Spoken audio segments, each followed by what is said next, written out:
Hi everyone and welcome to my bullet journal flip through. My name is Karina, nice to see you here. So some basics before we start. This is my Leuchtturm 1917 dot gray notebook in the color marine. I used it from January till April so far because that's when I filmed this video. In the beginning of every bullet journal is an index, usually.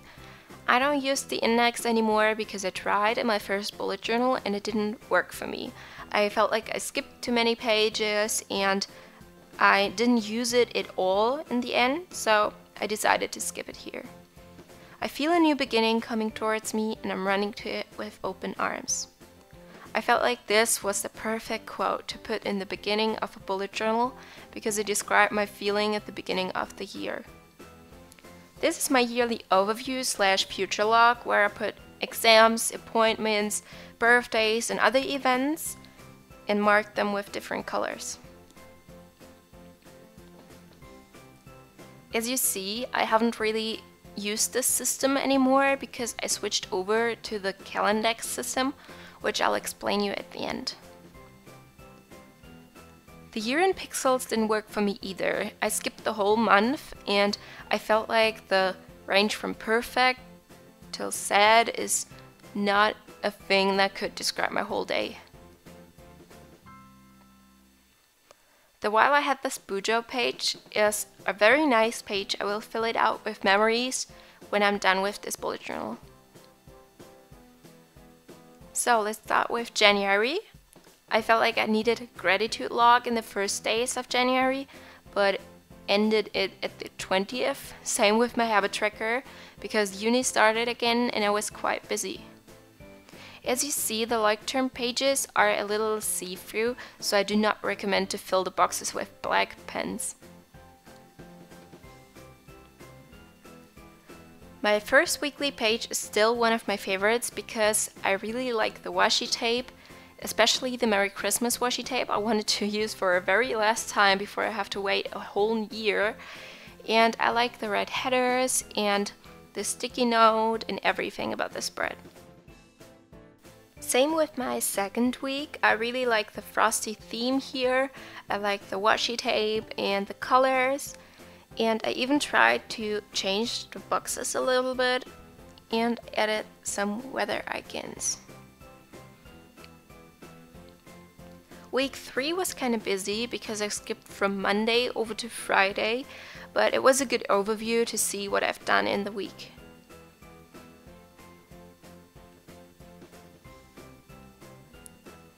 So February starts with my habit tracker again, and I think it's the first time I used my gradient effect here, which you'll see more often in this video.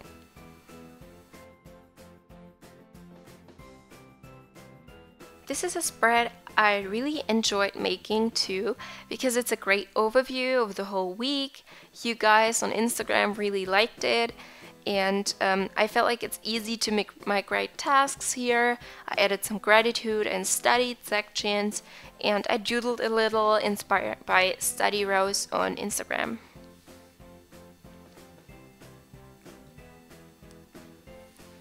This week has another gradient effect header, which I really like. Some Instagram and some lettering practice. And that's the beginning of March. I showed you the focus tracker on Instagram and I haven't really used it anymore and I have no idea why. Like seriously, I think uni was crazy that month. Some lettering practice. And the first week I used stickers in. These stickers are really cute and I kinda enjoyed not having the pressure of making the perfect header. Another unfulfilled week and my schedula. Some people on Instagram made a thing of it, but I just found it a funny mistake.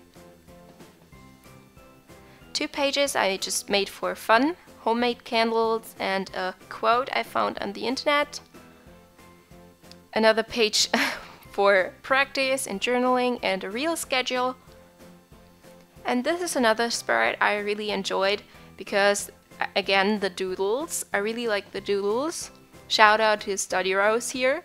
And as I said, it's a very good layout. This spread is inspired by BulletJournal on Instagram. I really liked her style, so I just shamelessly copied it. And I can say I love the big numbers, I love the notes section, I love everything about this spread, and I added a little water tracker in here.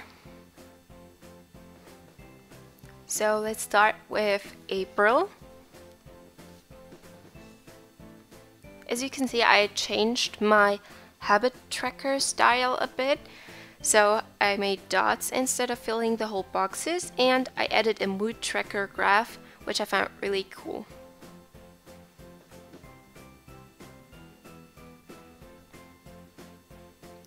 Some notes and a busy Monday with a cool header arrow.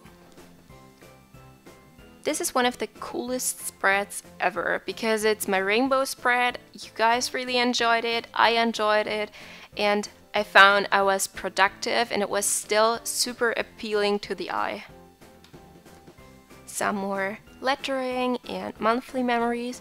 As you see, I put them in the middle of the month, and I really don't know why because I usually put it before the habit tracker, but who cares?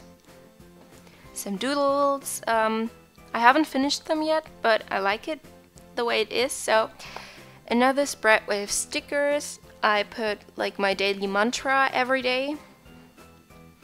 A week I was too busy to put even the Monday, but Tuesday and Wednesday to-dos.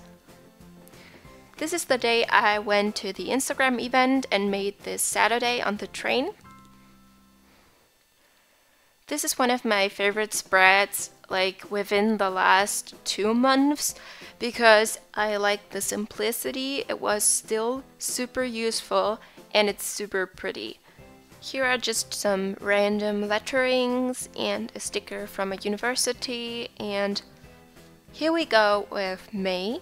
The little fox is inspired by Jeremy on Instagram. My May memories and my habit tracker I started. I kept the graph and I added a little Y for yoga on the move section, but it all stayed the same.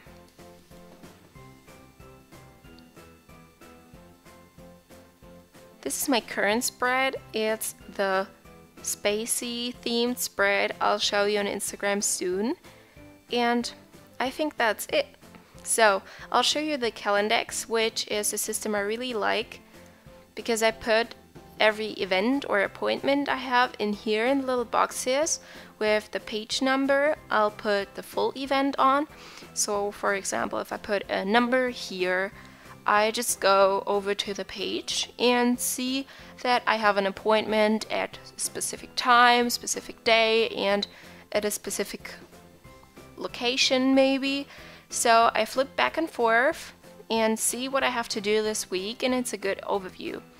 The other pages are just my projects, something for my university, my books to read, and some other to-do lists and project lists.